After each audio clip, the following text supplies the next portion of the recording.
Olá, amigos do canal, sejam bem-vindos mais uma vez.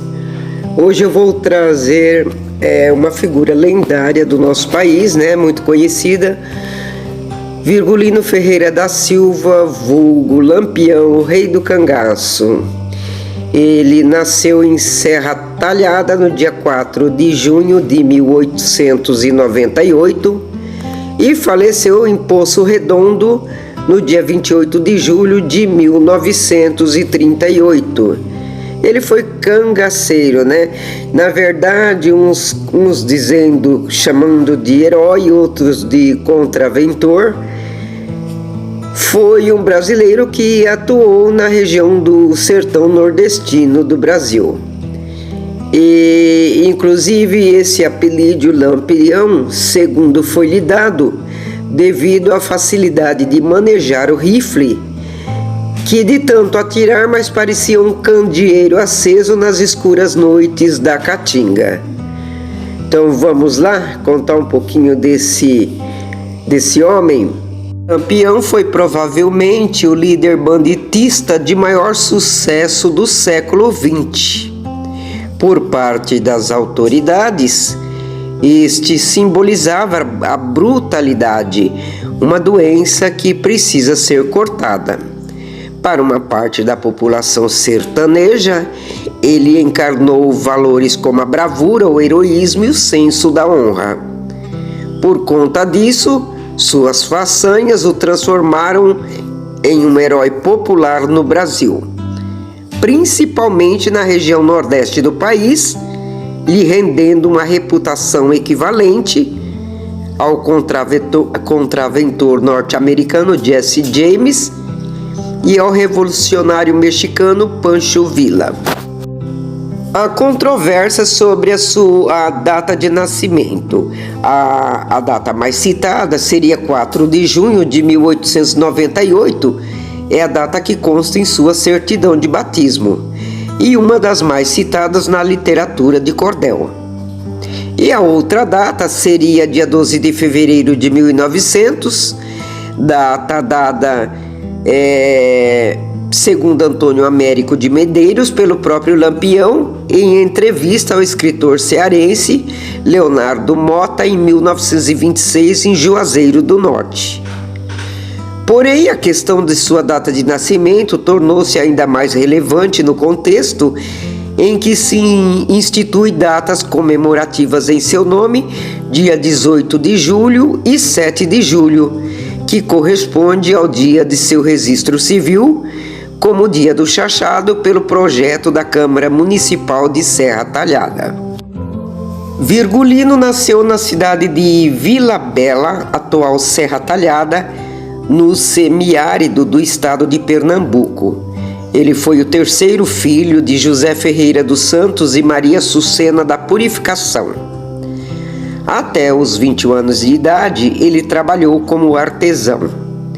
Era alfabetizado e usava óculos para a leitura, características bastante incomuns para a região sertaneja e pobre onde ele morava. Uma das versões a respeito de seu apelido é que sua capacidade de atirar seguidamente, como já foi dito antes, iluminando a noite com seus tiros, fez com que ele recebesse o apelido de Lampião. A sua família tratava uma disputa com outras famílias locais, geralmente por limite de terras, até que seu pai foi morto em um confronto com a polícia em 1919. Virgulino então jurou vingança e, junto de mais 2 irmãos, passou a integrar o grupo de cangaceiros Senhor Pereira. Em 1922, ele tornou-se o líder do bando, até então comandado por Senhor Pereira, em Pernambuco.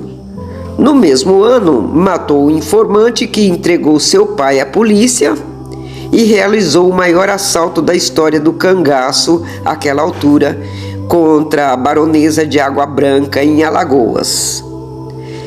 Além do grupo principal, Lampião tinha o comando de diversos subgrupos paralelos, designando outros cangaceiros à sua frente, a exemplo de Curisco e Antônio de Engrácia. Em 1930, se junta afetivamente a Maria Bonita, na Bahia. No mesmo ano, aparece no jornal New York Times, e em 1936, seu cotidiano na Caatinga é fotografado e filmado por Benjamin Abraão Boto. Durante quase 20 anos, Lampião viajou com seu bando de cangaceiros, todos a cavalo e em trajes de couro, chapéus, sandálias, casacos, cinto de munição e calças para protegê-los dos arbustos com espinhos que eram típicos da vegetação da Caatinga. Para proteger o capitão, como Lampião era chamado, e realizar ataques a fazendas e municípios, todos usavam sempre um poder bélico potente. Como na época não existia um contrabando de armas para se adquirir, as mesmas eram em sua maioria roubadas da polícia e de unidades paramilitares. A espingarda Mauser e uma grande variedade de pistolas semiautomáticas e revólveres também eram adquiridos durante os confrontos. A arma mais utilizada por ele era o rifle Winchester, e o bando chamava os integrantes das volantes, os policiais, de macacos, uma alusão ao modo como os soldados fugiam quando avistavam o grupo de Lampião pulando. Lampião e seu bando atacaram fazendas e cidades em 7 estados, além de praticar roubos de gado, saques, sequestros, assassinatos, torturas, mutilações e estupros. A sua passagem causava terror e indignação nos moradores, fatos que eram citados amplamente na imprensa local.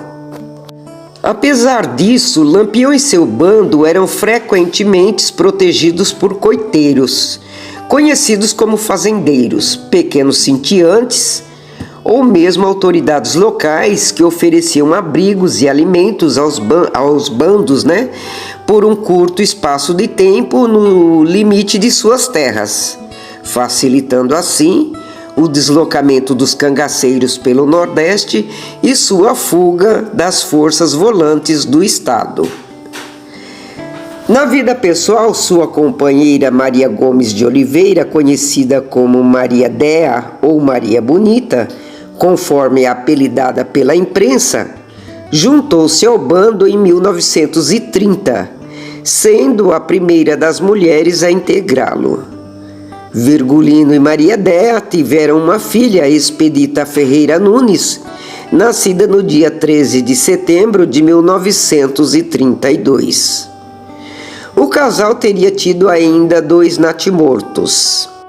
Na parte religiosa, Lampião era devoto de Padre Cícero e respeitava suas crenças e conselhos. Os dois se encontraram uma única vez no ano de 1926 em Juazeiro do Norte.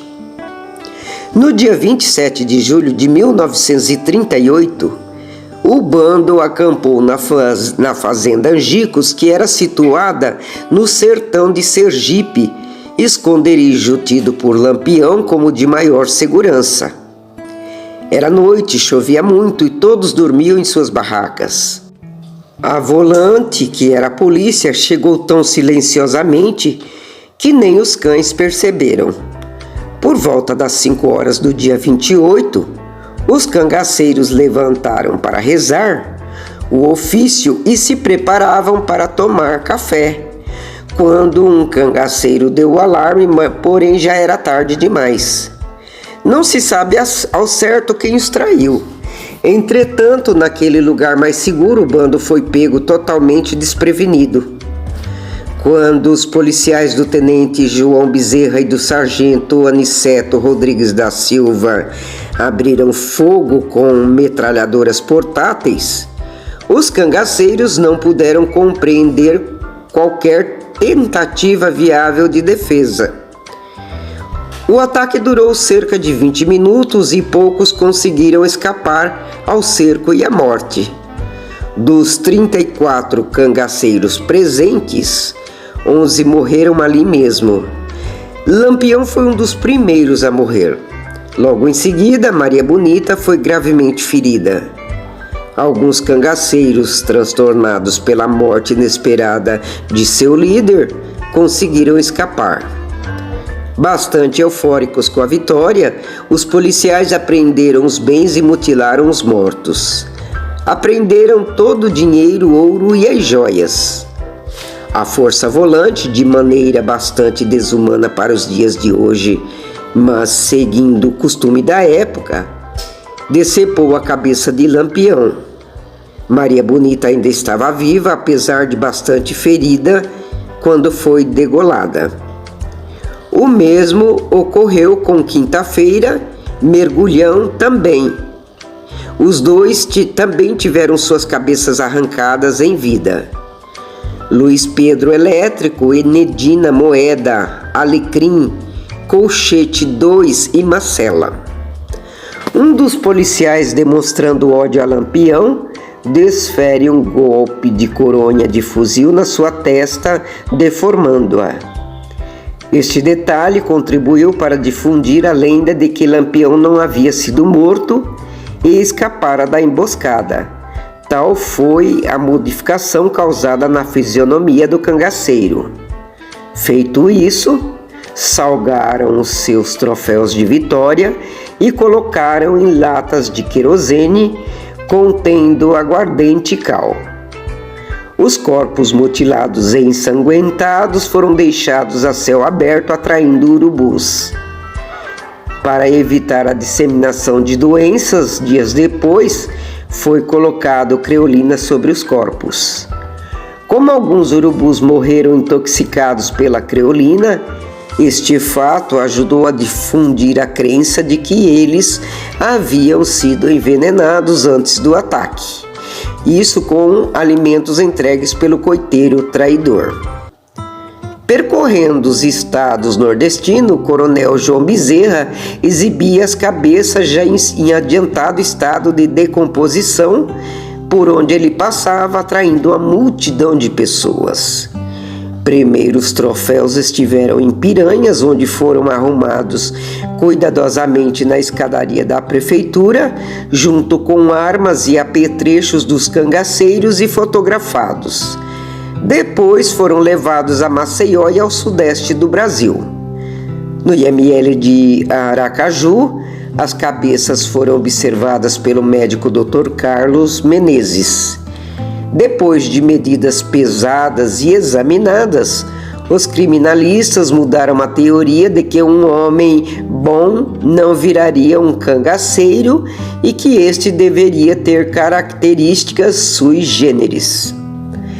Ao contrário do que pensavam, as cabeças não apresentaram qualquer sinal de degenerência física, anomalia ou displasias, tendo sido classificadas pura e simplesmente como normais. Do sudoeste do país, apesar do péssimo estado de conservação, as cabeças então seguiram para Salvador, onde permaneceram por 6 anos na Faculdade de Odontologia da UFBA, e lá tornaram a ser medidas, pesadas e estudadas, na tentativa de descobrir alguma patologia.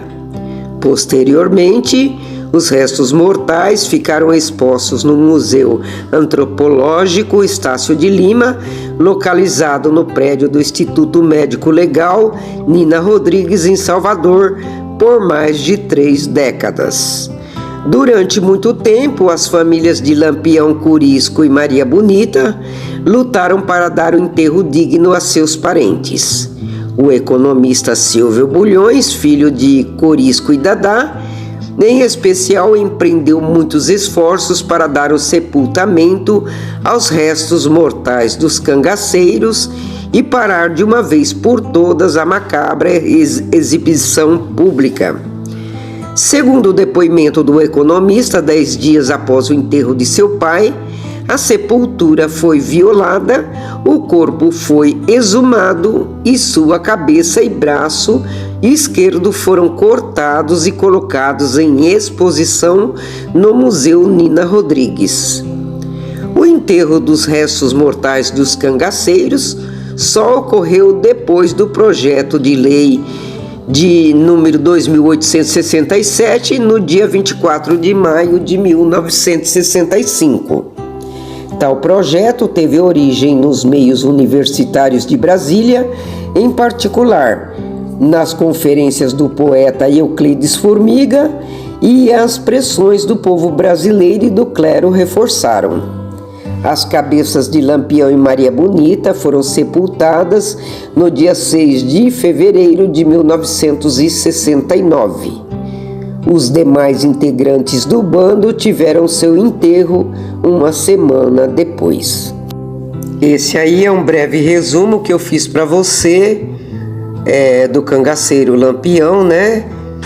Virgulino Ferreira da Silva. Eu espero que vocês gostem. Se vocês gostarem, comentem aí, se inscrevam no nosso canal e ative o sininho para estar recebendo as novas notificações.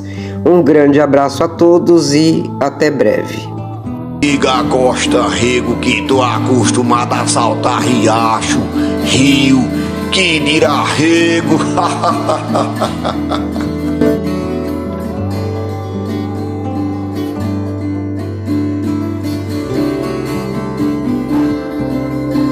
Quando cubro um macaco na mira do meu rifle, ele morre porque Deus quer. Se ele não quisesse, eu errava o alvo.